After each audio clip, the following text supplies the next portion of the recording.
All right, we are in section 5.9, the very end of this particular chapter, and we're going to be talking a bit more about logarithms. So we've been doing some more applications for a couple sections. We're going to kind of wrap up here with a little bit more of a, I guess, a more mathy section on properties of logarithms and how they can help us to solve some slightly more complicated equations. So I'm going to start with the power property of logs. It looks like this. The logarithm any base b, of x to the p power is the same as p multiplied by the log base b of x. Here's a concrete example. The logarithm just base 10 of 4 to the third power is the same as 3 times the log base 4. Notice what happens is the power, the exponent, ends up becoming the multiplier on the log. Seems a little weird that this would be true, but it actually does work. And what I'd like us to do is I'm just going to grab a calculator here and show you that indeed we really do get the same answer for both of these, even though it might not seem logical at the moment. So if I take the log of 4 cubed,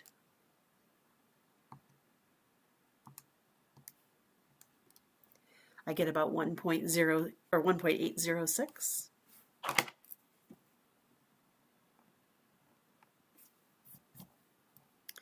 And if I take the 3 times the log of 4,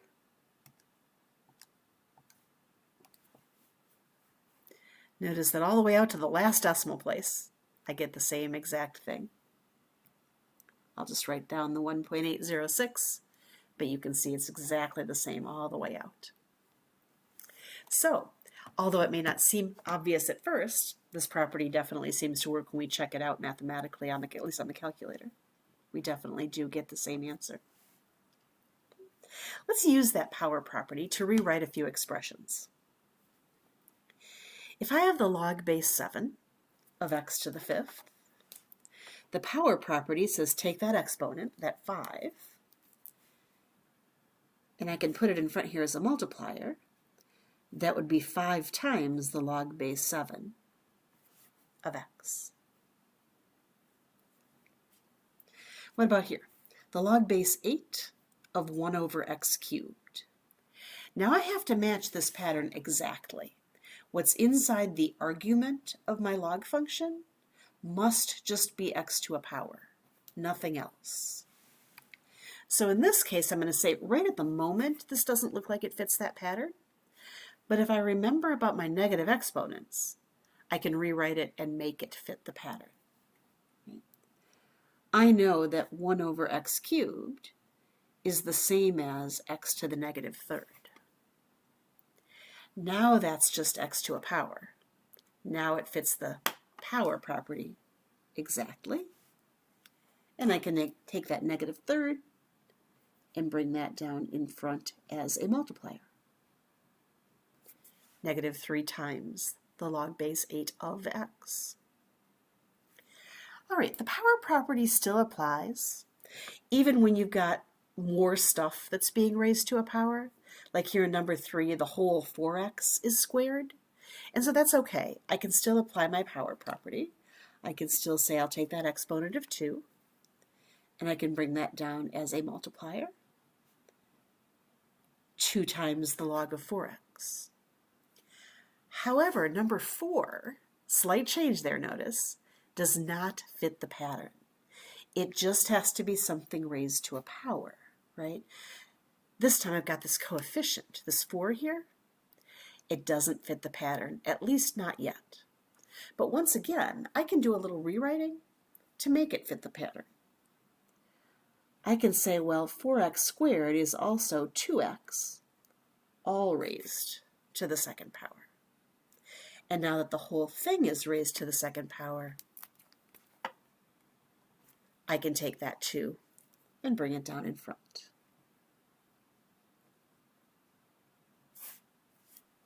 All right, so that's our power property of logs.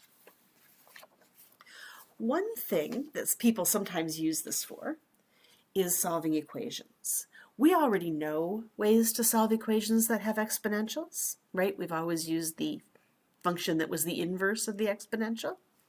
Sometimes people say, you know what, I'd rather just use common log so I don't have to go looking for the log base 8 or the log base 3 or whatever. And so I'm just going to show you a couple of examples of how that might look. So our process here is going to be to isolate the exponential, and then instead of worrying about which log function is the specific inverse, I'm just going to do the common log, base 10, on both sides. And then I'm going to use our new power property to simplify that. And then I'll solve for x from there. All right, let's give it a shot here. Again, just a reminder, our old method here would have been to take the log base 8, because that's the inverse of the exponential base 8. This time we're going to say, nope, I want to take the log base 10.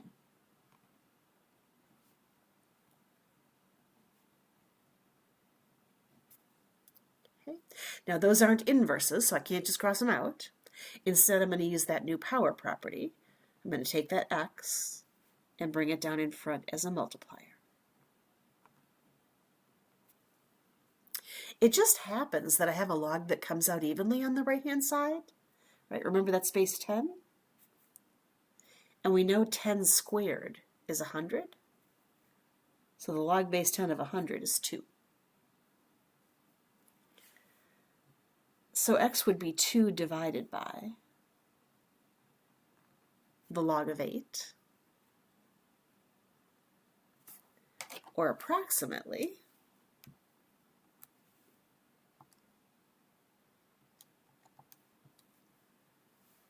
2.215.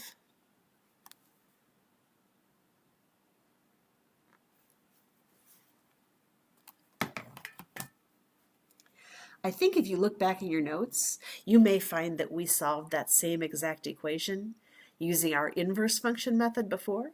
And while the exact equation solution is going to look a little different, you should find that the decimal approximation is the same. Same would go for I think the other two. I think we've done all of these before using our other method. All right, one thing that hasn't changed is when we look at an exponential equation, we still need to isolate our exponential first. That was kind of done for us here. But this time I'm going to have to do what it takes to get that exponential, that 5 to the x, by itself before I do anything else. So let's start by adding the 4.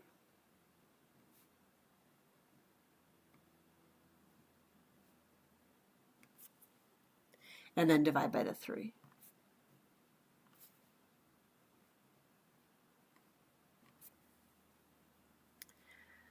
All right. Again, old method, we could have used a log base 5, which was the inverse function. But this time we're going to say, no, I want to use the log base 10. I'm going to use the common log.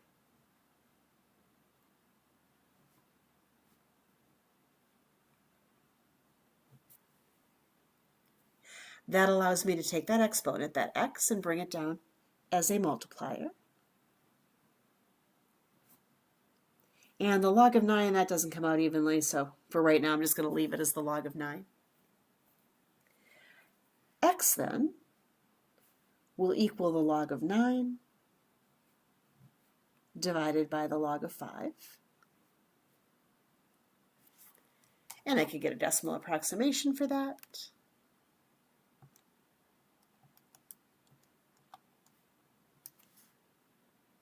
It's about 1.365.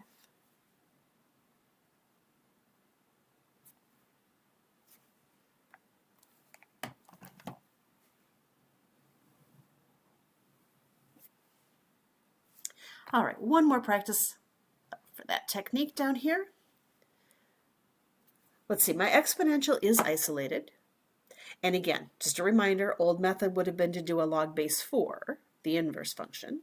This time we're going to simply take the log base 10 on both sides.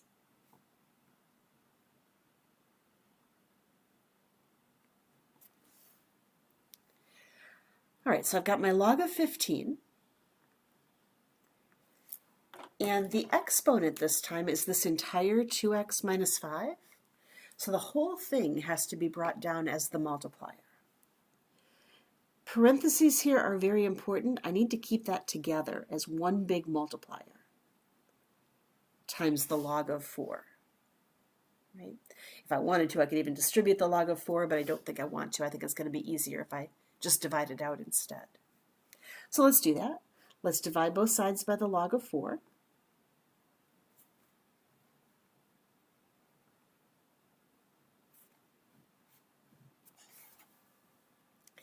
And then in order to get x by itself, I'm going to have to add 5 first of all. So let me add the 5. I'm going to bring it over here to the left side. This one's a little bit uglier, but we'll get there. Bring over a plus 5.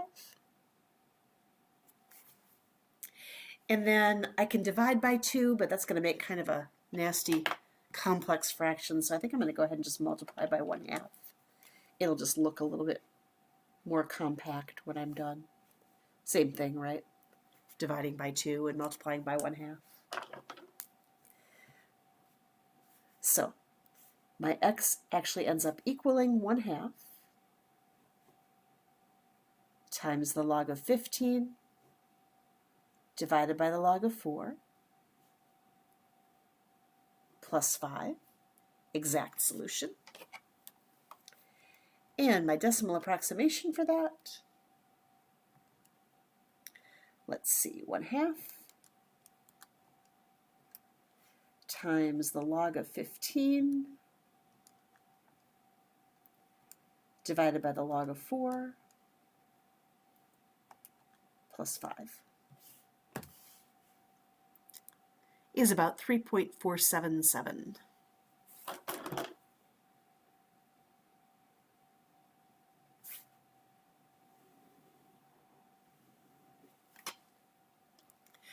All right, just so that you know, I won't require you to solve equations any particular way. If you prefer the inverse method, where you just do the log base 4 here, or the log base 8 there, that's perfectly fine. Honestly, I think it's probably a little bit quicker, but I wanted to show you this method because, again, if you take more math, you may see this, and for sure the power property will come in useful, even if you don't actually use it to solve equations. It'll get used for other things as well. All right, so that's one of our 3 rules that we're going to be looking at here today. The other 2 are the product and quotient properties of logs. And here they are. The product property says that the logarithm base b of a product, x times y, is equal to the logarithm base b of x plus the logarithm base b of y. We're going to check just a calculator example in a moment, but let me go ahead and look at the quotient property first, just by comparison. Quotient property says if the original logarithm is x divided by y, then you have to take the log base b of x and subtract the log base b of y. So quotient property, we can separate and add the logs. Product property, we can separate and add the logs. Quotient property, we can separate and subtract the logs. All right, let's just make up an example for each of those just to check, because again, it might seem a little weird. So let's just check and make sure that we can see, at least with one numerical example, it works. So I'm going to say, let's take the log, and I'm going to do base 10 just because it's easy on my calculator, of 4 times 7, let's say. So 28. According to the product property, that should be the same as the log of 4 plus the log of 7. Let's try it out.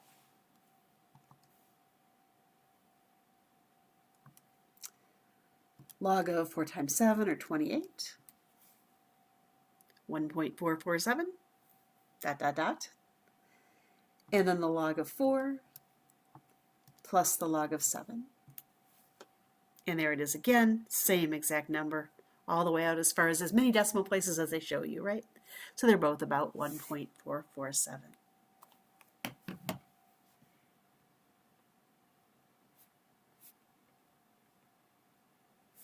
And seems to indicate that my little property here is working. Of course, you can check more of them if you want to, but they should all work. Let's try a division one. I'm going to go with the log of, I don't know, let's go with 30 divided by 6, so log of 5. If that's correct, I should get the same answer by taking the log of 30 and subtracting the log of 6.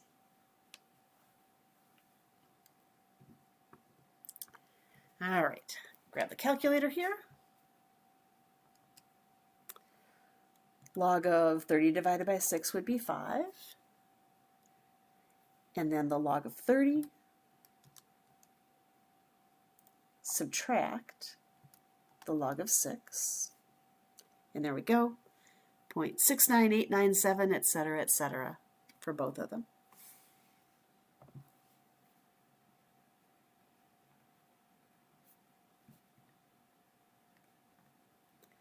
So again, the property certainly seems to work, at least for the example that we just came up with. All right, the little table at the bottom of page 260 is really just there to put all the pieces together for you and give you a little bit of vocabulary. So here's our 3 properties.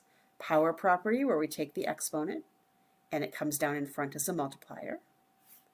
Product property, log of a product. We can add the 2 separate logs. And the quotient property. Log of a quotient, we can subtract the 2 separate logs. These forms are called the collected forms of the logarithms, and these ones over here are called the expanded forms. They each have different uses in math, and what we're actually going to find is when we get to solving equations, which we'll do at the end of this section, we're going to find that the collected forms are actually the most helpful to us when we solve equations. But if you go on and take more math, you're going to find in calculus the expanded forms are often more useful. So part of our job today is to be able to go back and forth between these 2 forms so that you can use whichever one is most useful in the setting that you happen to be in. So in the next example, we have a whole bunch of logs, and in all of these I've given you the collected form, and we're going to go ahead and try to write the expanded forms of all of these.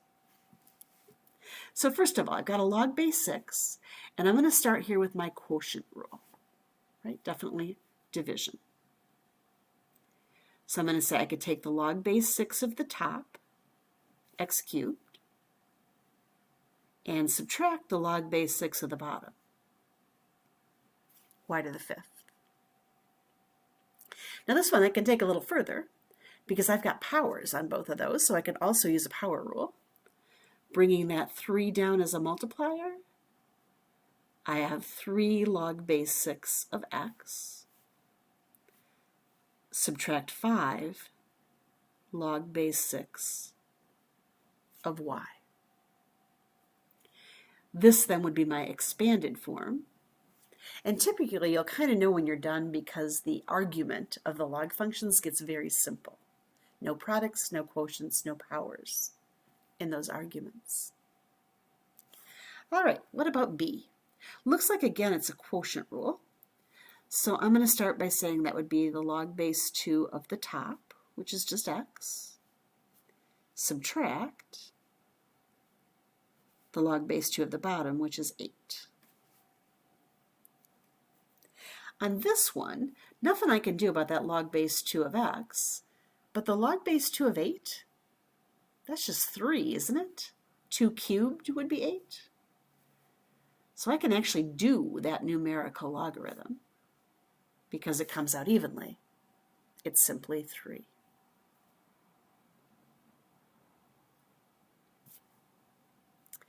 All right, the next one here I have a natural log, and again, same rules work for any log, including natural logs. It's just a log base e. So I'm going to apply my quotient rule once again. Sorry, I got a lot of quotient rules on here.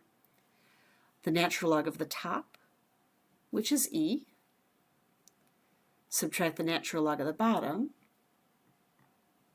y cubed. All right, the natural log of e, what is that? Well, the natural log of e just means e to what power equals e, right? E to the first power is e, so natural log of e is actually 1. minus, and I'm going to apply my power rule here. I'm going to bring that 3 down. So 3 times the natural log of y.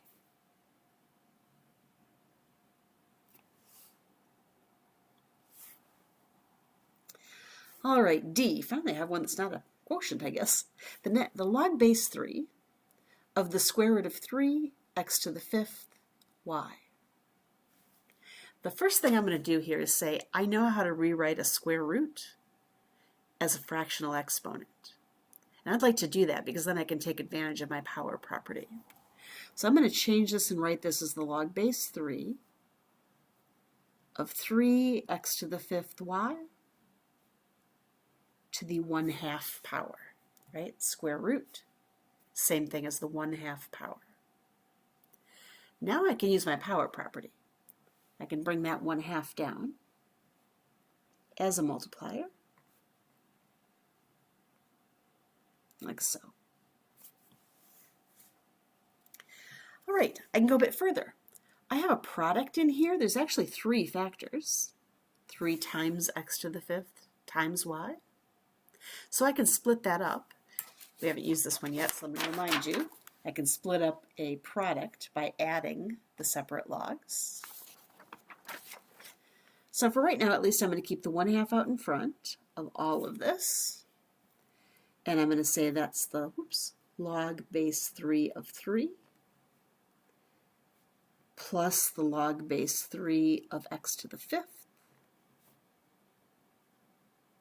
plus the log base 3 of y. All right, I'm getting there. I think there's still more I can do though. Log base 3 of 3. 3 to the 1st power is 3, so that's just 1. I can bring that 5 down as a multiplier. And this one's about as simple as I'm going to get it.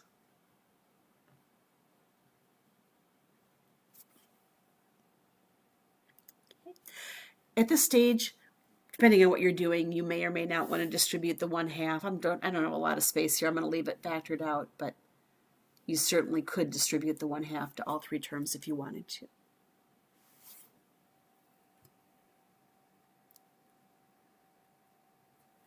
E. I have the log base 5, and I do have a quotient, so I'm going to start with that. Log base 5 of the top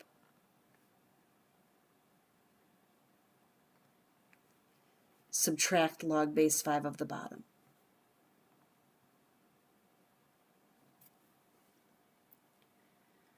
All right.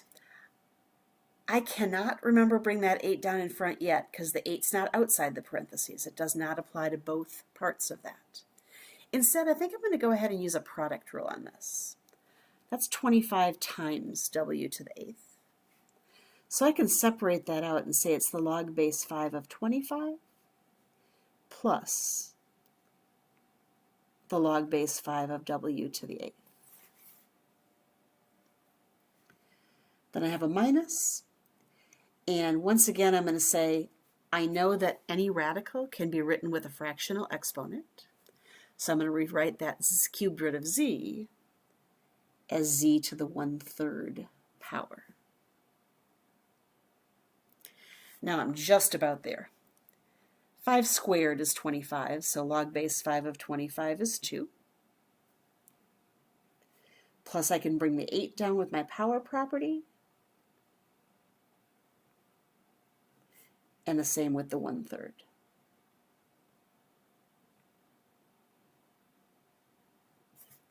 Notice that it got really simple, just single variables inside my logs.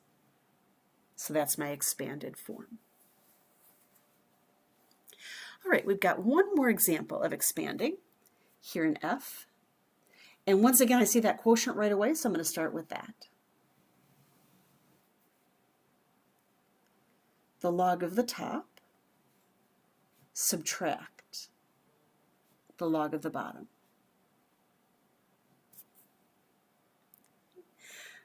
Top's pretty straightforward. I can just bring the 4 down.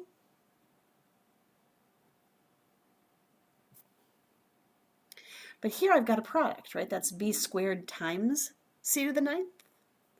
Be a little careful here. When you subtract, you're going to have to subtract everything that we get from here on out. So I'm going to make some big parentheses here before I write down my product rule. My product rule then says log b squared, plus the log of c to the 9th. All right, I'm going to do two last things to finish this up. I'm going to distribute this minus sign to both of those logs, and then I'm going to apply my power rules here. So I have 4 times the log of A minus 2 times the log of B, and then minus, and that'll be a 9 times the log of C. And again, notice I did distribute that minus sign to both of those terms.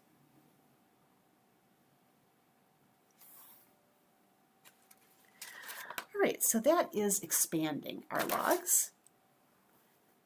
Let's go ahead and go the other way. In example 3, I'm giving you the expanded forms, and I would like us to find the collected form. Our result when we collect logs should just be one single logarithm with a coefficient of 1 every time. In A, I'll put the chart back up here for just a second because we're kind of using this backwards now. If I look at this, notice what I've actually, oops, get this all in the same picture. There we go. Notice that what I've got when I've got a sum is I've got this expanded form, and I'm going to go backwards this time to the collected form. So I can say I can do that. I can bring that into one single natural logarithm if I multiply those two arguments. So 3x multiplied by 2x would get me to this collected form. That would be the natural log of 6x squared. And I'm done. That's a fully collected form. I have one logarithm with no multiplier in front, right? It has a coefficient of 1.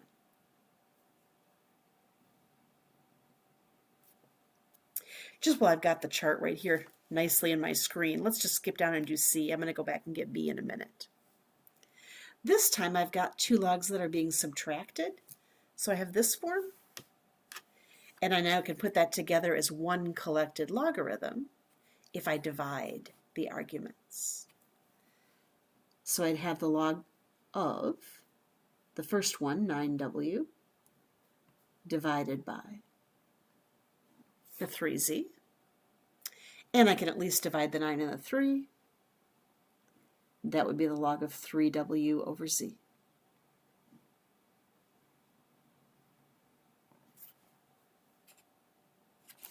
All right, I'm going to put that away so I can put the rest of my problems on the screen a little bit better here.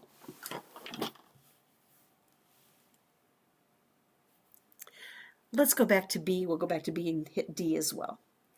In B, those are added, so I'm back to my product property.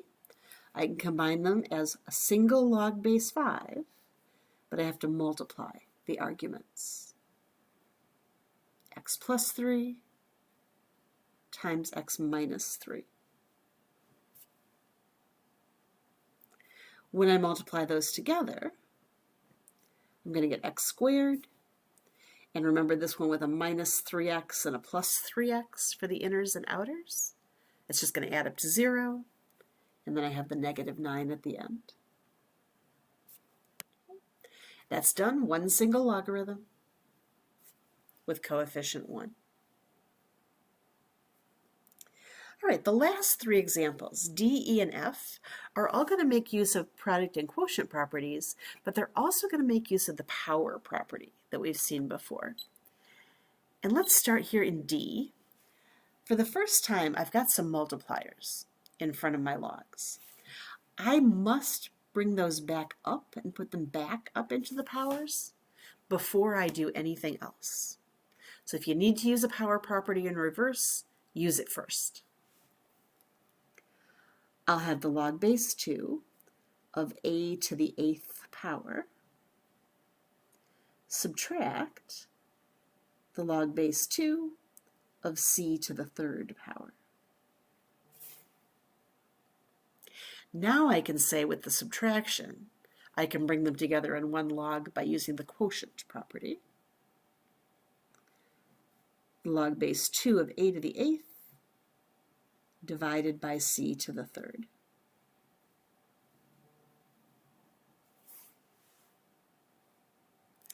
All right, let's try that a couple more times.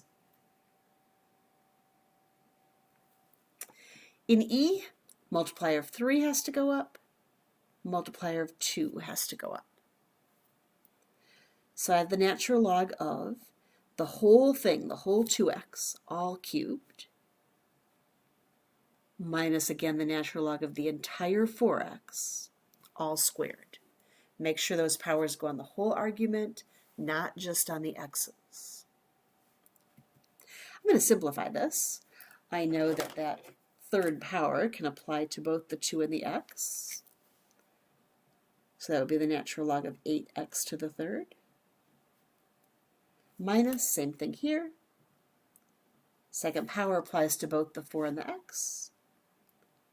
So natural log of 16x squared.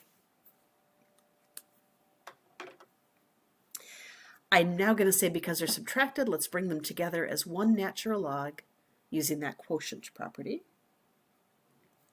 I'd have the 8x cubed on top and the 16x squared on the bottom. I'm going to simplify that fraction just a little bit. 16 divided by 8 is 2. That'll end up in the bottom. And subtracting the exponents will just give me x to the first on the top. So the natural log of x over 2. Collected form. All right, we've got one more of those. Let's see, this one, I've got this 5. That's going to have to go up in the exponent. But the second log does not have a coefficient, so I'll do just that much first. That's going to be the log of p to the 5th plus the log of p plus 4. All right, this time they're added, so I'm going to bring them together as one log, but because of the addition, this will be a product property. So p to the 5th multiplied by p plus 4. And if I just distribute that p to the 5th,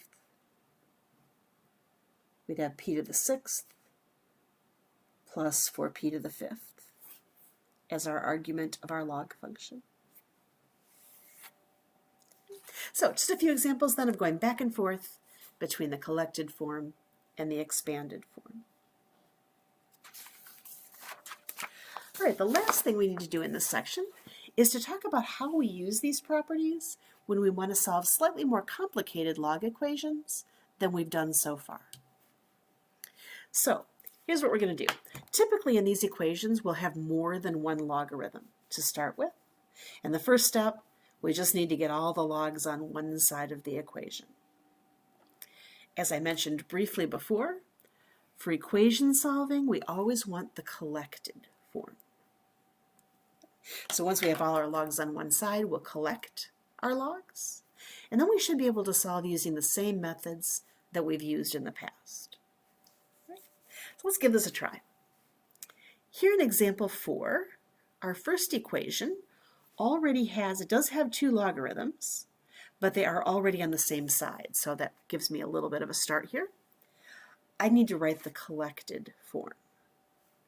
So in order to do that, put those coefficients back up into the powers. So I'd have the log base 4 of x to the 9th. Subtract the log base 4 of x cubed, and then that has to get raised to the 2nd power. That's all equal to 2. I'm just going to simplify this in my next step. The log base 4 of x to the 9th minus the log base 4 of x to the 6th. Right, multiplied those exponents. All right, to completely collect these now, I'm going to say with subtraction, I can rewrite that using the quotient rule. I'd have the log base 4 of x to the 9th divided by x to the 6th equals 2. And dividing, I'm going to subtract those exponents. That would be the log base 4 of x cubed equals 2.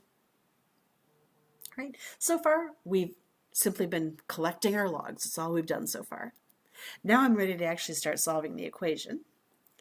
To get rid of a log base 4, I use the inverse function, an exponential base 4.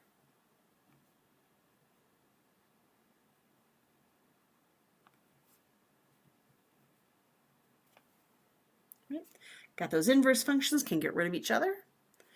So I now have just x cubed on the left equals 4 squared, or 16, over here on the right.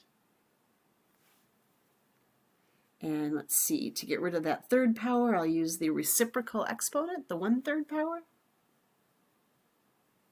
Or you could do a cubed root. We know it's the same thing, right?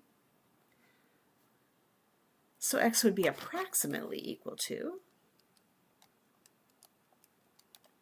2.5198.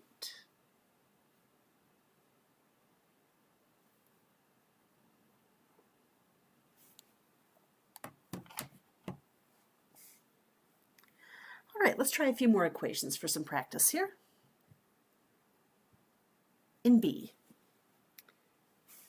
I have two logs that are being added. They are on the same side of the equation, so that's a good thing. I'm going to go ahead and say, well, since they're added, I could put them together and collect them as one log by using my product property.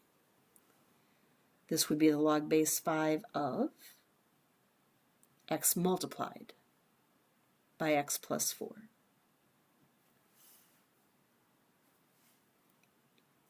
And I'm just going to multiply that out. That's x squared plus 4x. All right, I want to get rid of the log base 5. The inverse function would be the exponential base 5. So exponentiate base 5 on the left. Exponentiate base 5 on the right. Inverse functions. So I have x squared plus 4x. And on the right-hand side, 5 to the first power is just 5. All right, this time I ended up with a quadratic. And I know that to solve a quadratic, I usually want to get that equal to 0. So let's subtract the 5.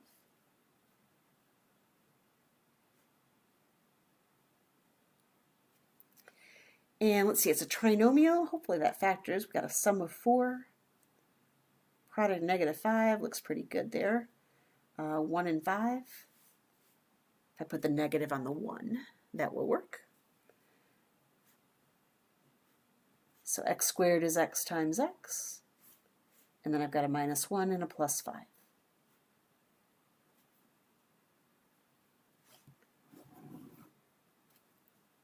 So either x minus 1 equals 0 or x plus 5 equals 0,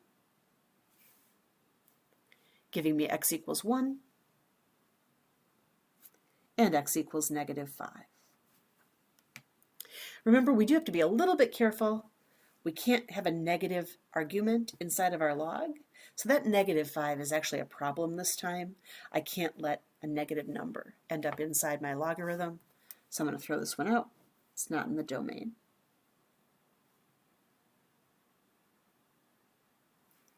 And x equals 1 is going to be my only solution that actually works. All right, we have just a couple more here on our last page. Oh goodness, got something on that. We'll live with it.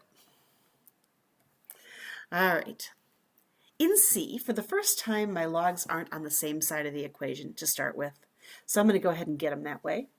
I want to bring the 3 log x to the 4th and add that to bring it to the left-hand side.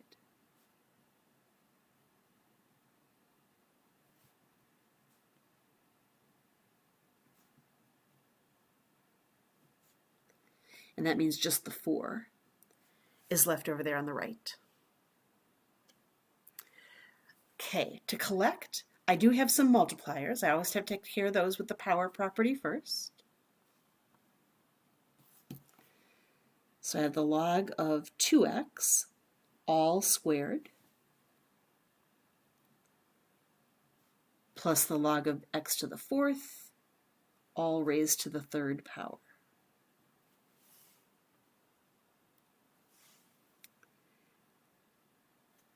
The exponent of 2 applies to both factors inside the parentheses, so that's really the log of 4x squared. Plus, when I multiply those exponents, the log of x to the 12th. All right, I can now combine the two logs, collect them. Because of the addition, this time it's going to be a product property. So I'd have the log of 4x squared multiplied by x to the 12th.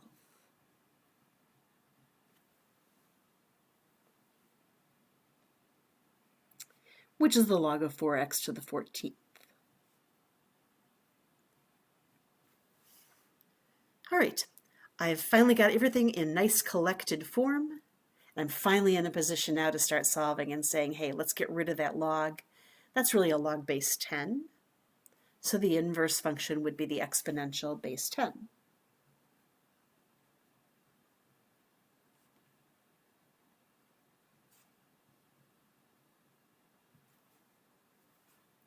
Inverse functions get rid of each other. I have 4x to the 14th equals 10 to the 4th would be, what, 10,000? One with 4 zeros there. And so to solve that equation, I'll divide by 4 first.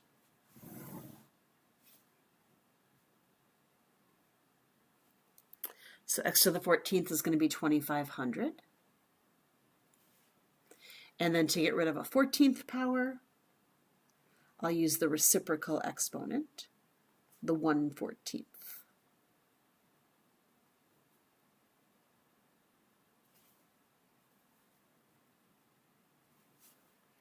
And so I can get a decimal approximation for that. It's about 1.7487.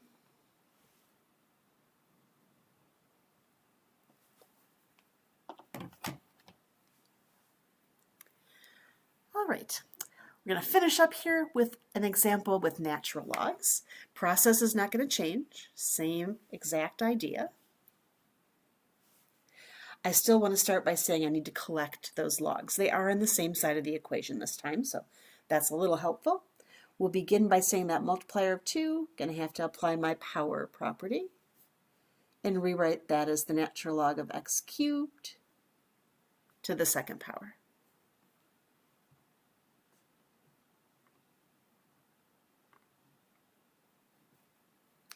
Multiplying those exponents gives me the natural log of x to the 6th.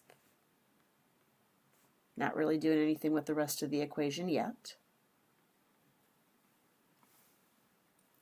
But now that I've got both of those logs, no coefficients, I can say it looks like it's going to be a quotient property. So x to the 6th over 8x to the 5th will be the argument of my log. I'm going to go ahead and divide that, simplify inside my parentheses a little bit. Subtracting exponents just gives me x to the 1st over 8. And now I'm ready to get rid of my log. To get rid of a natural log, the inverse function is the exponential base e. So exponential base e on the left and exponential base e on the right. Inverse functions, composition just do and undo, right? So I just have x divided by 8 left over here on the left-hand side. And that's equal to e to the 1st, or just e. And of course, if I multiply both sides by 8 to clear the fraction,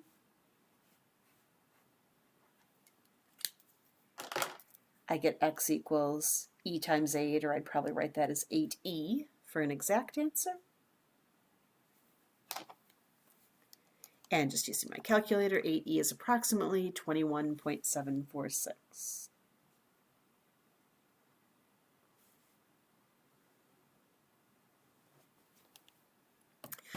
All right, so that brings us to the end of 5.9 and to the end of Chapter 5 here as well.